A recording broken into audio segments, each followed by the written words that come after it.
Welcome everybody. Mahindra 6110. You guys have been watching me using the root ripper and everything. Found another crack. If you saw the video the other day putting on the new grill with my lens cover and everything, looks beautiful. Well, I noticed this seam here was just a little off, so I went ahead and started inspecting. This main mount for the loader is cracked right here. Let me get you in close so you can see it. So you can see my seam is off there. It doesn't quite look right. Same thing up here. And honestly, I don't think that has anything to do with the crack, but I am going to get underneath this thing and just double check the frame. But here it is. Right there, and it's all the way through. Same thing on the other side.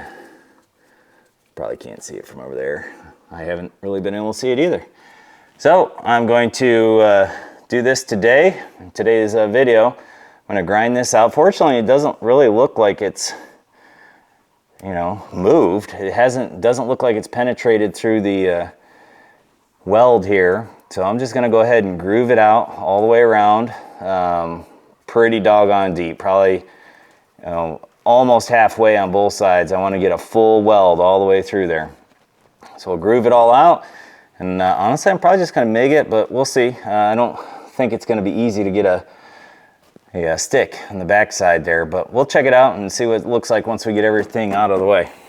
All right, so I just got done crawling around on the other side, underside, inspecting everything. The only thing I found that is obviously not right is this front drive shaft case or cover or shield, whatever you want to call it. Both the front tabs that bolt onto the front axle, so it's oriented like this. This is near the differential or transmission, transfer case, whatever. These two tabs that hold the front end on snapped right off. It was still in place, obviously bent up pretty bad. Now the other thing that I noticed, which I'm gonna have to move the camera real quick for y'all, because this is pretty nuts. The forces I must have been putting on this tractor are unreal.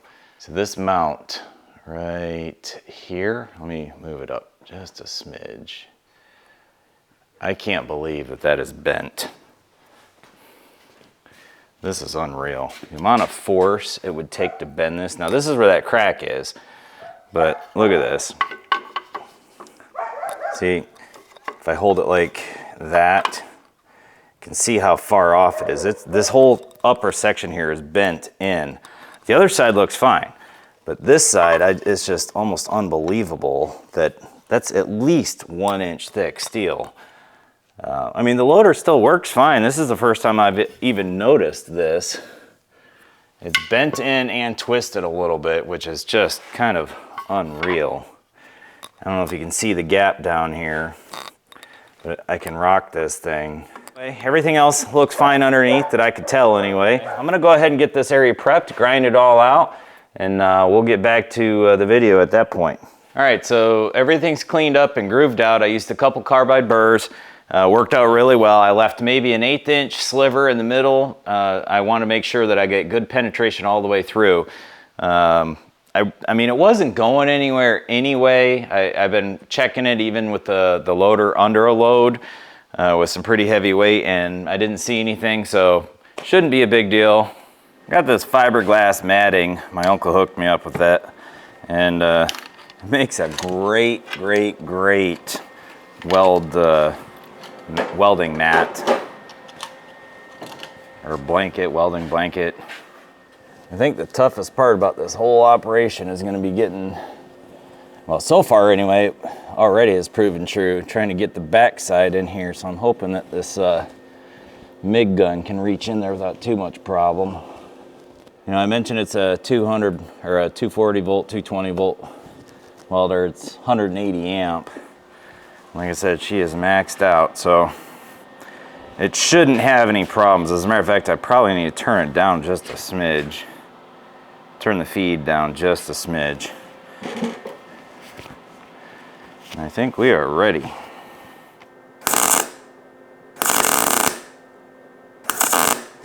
You know what I forgot to do? Doggone it. Is unplug the battery. or disconnect the battery. I'm gonna pop this negative terminal off. Probably too late now, but I really don't want to goose the system, you know.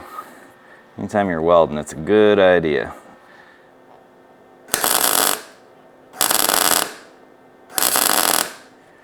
Now the fun side.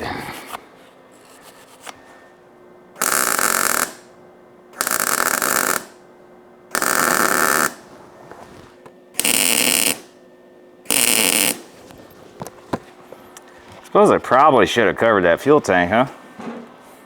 Okay, so the weld went pretty good. Off camera, I went ahead and straightened this guy out.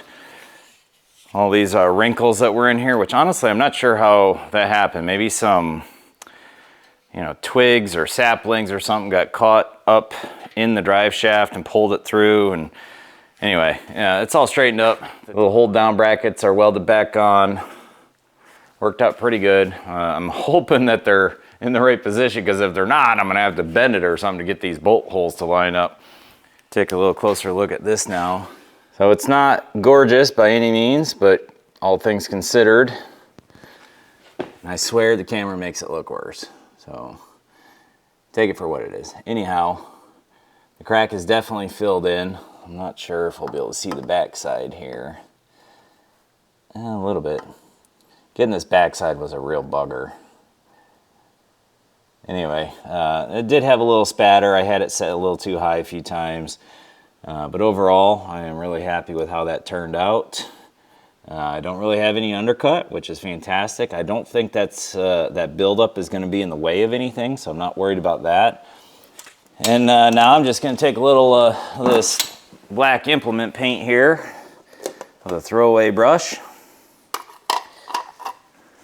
And just touch up these spots, considering this guy, well, Maggie, not this guy, Maggie, she spends most of her life outside, so I want to take a few minutes. I'm not even going to bother actually letting it dry to the touch. I'm just going to go ahead and paint it, slap it all back together, get the loader back on, and hopefully I got a couple more roots I got to cut loose out of the wood yard today. Well, I'd really like to anyway. I'm getting really tired of waiting on this thing. I got so many other things backed up right now. Had to work on the Bronco this morning and early afternoon. And then and get this taken care of. I didn't want to chance anything else going on. Even though I don't think, I've been watching it for a few days. I don't think anything was going to happen to it, but it's not one of those things I'm willing to chance. So I got the tools and somewhat the ability. You know, I'm no expert welder, but I'm sure there's welders out there that'd be more than happy to chime in. Honestly, the proper way to do this would be to take that whole unit off and go about it that way. But I think this is going to work all right. And we'll just have to wait and see, I suppose. And if it does get worse, then I will go ahead and take it off and do a thorough weld job that way. But considering it didn't really even move, I noticed it almost a week ago, and I haven't done any root ripping, but I have used the loader and the grapple, and I even loaded it up and checked it, didn't see anything, so really not that worried about it. You know, I checked on a website. It wasn't the Mahindra website, but it was billstractor.net, I think is what it's called, to see if they even sell these assemblies. And at least on Bill's Tractor, it didn't even show this assembly. Nowhere, I couldn't find it anywhere. They don't even have a section called frame, so probably have to get with either my dealer or I think I've been on the Mahindra website one time.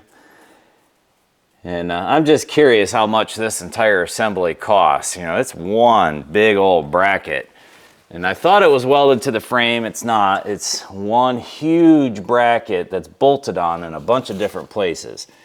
So I'm gonna look. Honestly, I don't know how long it's been like this, and I don't know if it really makes any real difference at this point, knowing that my loader is a little bit tweaked. This guy's tweaked. And considering I'm probably just gonna keep doing it, I'm gonna bet that this thing is stupid expensive. All right, welcome back. It's been a couple hours now. I got wrapped up in fixing that brush guard, and I'm gonna show you all that to wrap up the video tomorrow, but a couple last things before I get the tractor out of here. I was able to finally adjust this. It took me a little while to figure out how, but I'll bring you in here so you can see it real quick in case anybody else has this issue. All right, so under the hood here, there's these two braces that hold up this bracket along the back, which holds up the hood. And there's the hood hinge up here. And I realized that the whole thing had to go up and back, and lo and behold, that's exactly what these guys do. So the two of them, I just loosened them both, spun them both, got it to go back, and now all of my joints line up perfectly all the way around. And then the other thing I figured I'd show everybody is that to get that drive shaft shield off of there, the one that I showed you I had to weld those two tabs on. Let's see, right here, there's these two tabs, and the rest of that drive shaft guard goes back to the transmission. You actually have to drop this bar, and there's 4 bolts that hold it on, and those buggers are tight. Now, I didn't take this bar all the way off. I just knocked it down. It was still actually in between and stuck there. It's pretty snug in there, but I was able to just tap it down maybe half an inch. Like the edges here weren't even halfway down. So with this bar brought down just a little bit, I was able to take this thing and slide it off to the side and then slide it forward and out. All right, so I'll wrap this up tomorrow with the loader reinstalled and the brush guard reinstalled, and you can see how much straighter that is. So here we are next morning. All the paint's dried. I got the grill guard assembly put back together, and man, it worked out great. I'm really happy with all this. You can see the seams here. Actually, I'm just gonna take the camera off and show you. So you can see all the seams actually lined back up again. That was because the adjustment rod's under the hood, so that worked out well. These brackets were all sorts of mangled along with the guard itself. It was all sorts of twisted and goofy, and it was actually welded here. I think I showed that before. And so I cut the weld off, cleaned everything up, straightened everything out, took a lot of beat. And you can see it's still a little bit off, but it works now. Unfortunately, this guard does actually get in the way of opening the hood. So I'm gonna have to carry a 15 mil wrench in the tractor now in case I gotta get under here for an emergency. So I can break these loose to tip this guy forward. I did screw with it a little bit, and if I put this forward enough to where the hood will open, it doesn't interfere with the boom or the loader. However, it's like way out to here, and that leaves a lot of room for junk to fall in here. The whole reason this broke on me before, the old one, is because I had a piece of firewood fall off while I was dumping it into a dump truck, and it just fell down and smashed it. All right, and then same thing with the glass, or not the glass, but the lens cover up here. A root came up, got caught in the broken part and ripped it up. If this guy was in place, that wouldn't have happened. All right, for the rest of the repairs, that guard underneath I showed you last night, and right there, it's fine. The loader mount weld, I mean, it's not beautiful by any means, but I think it'll hold, and obviously I'll have to keep an eye on it. I did notice something back here though. I'm not really sure. Might just be that paint kind of cracking away a little bit. Something I'll have to keep an eye on.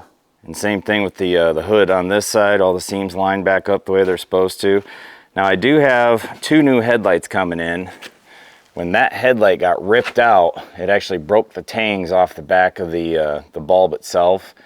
So I got a new set of LEDs coming, and I think they're gonna work great. And when I do that, I'm gonna pull the lights out from the back because I've already got this guy secured in. And if you watch the previous video, these are held in by these pins on the back side. There's those lock washers, those tanged lock washers that grab on. And I don't feel like screwing with that. But I can already see, I really haven't even used it, and I can already see a bunch of dust building up on that lens in there.